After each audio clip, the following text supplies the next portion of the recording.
په امریکا کې 28 ترمیمه دي. بیا اولنې ترمیمې د دې خبرې اجازه درکوي چې په دې ملک کې چې ته څه هم وایه چې په کومه ژبه کې هم وایه او چې د کوم مذهب پیروي هم کوي. نو زه درته نن ښایم چې په دې ملک کې په رښتیا سره د مذهب ازادي شته او که نه اول ترمیم خو وایي چې په دې ملک کې د کوم مذهب پیروي هم کوي. نو زه درته نن ښایم. اوس دا وګوره دا مخامخ اول دا زموږ د مسلمانانو جومات دی، مخامخ یې لیکلي دي مسلم کمیونټي. دا زموږ مسلمانانو جومات شلو، مسلمانان لګیا دي عبادت کوي، موټر ولاړ دي. او بیا چې لږ داسې ښکته راشو که نه صرف په همدې سر کې درته ښایم. داسې لږ ښکته چې راشو دا مخامخ یې بیا لیکلي دي، دلته بیا لیکلي چرچ د عیسویانو کلیسا ته وایي. نو دغه ځای کې شاته د ونو شاته دلته بیا د عیسویانو عبادت خانه دی. دا عیسویان شول. نو بیا چې داسې نور ښکته راشي که نه دلته بیا د چینایانو عبادت خانه دی. زه کوشش کوم چې هغه هم تاسو ته وښیم.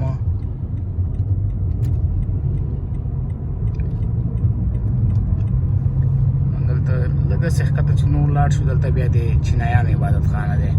نو د دې نه معلومیږي چې دلته د هر یو مذهب عبادت خانې کلاوي دي. دلته د هر مذهب خلک لګیا دي خپل عبادت کوي. دلته په عبادت باندې هیڅ بندیز نشته دی.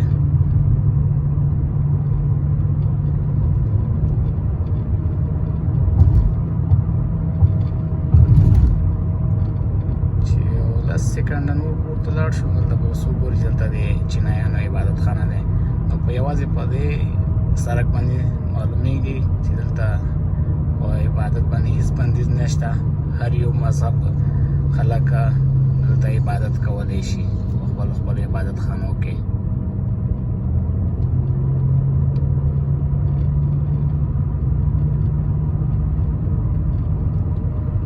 اوس دا بیا د چینایانو عبادت خانه دی. ګوره په چینایي ژبه کې لیکل هم شوي دي. د چینایانو عبادت خانه دی. دلته بوتان هم لګېدلي دي.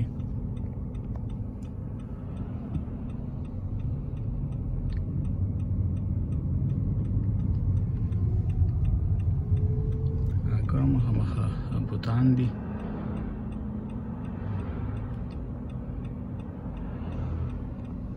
د ټکساس ایالت جنډه دی او د امریکا جنډه دی او دا د چینایانو د مذهب فکر کوم جنډه دی. چینایي لیکل هم پې شوي دي.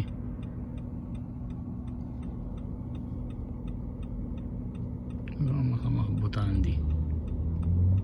د چینایانو مذهب عبادت خانه. نو په امریکا کې د مذهب ازادي شته دی.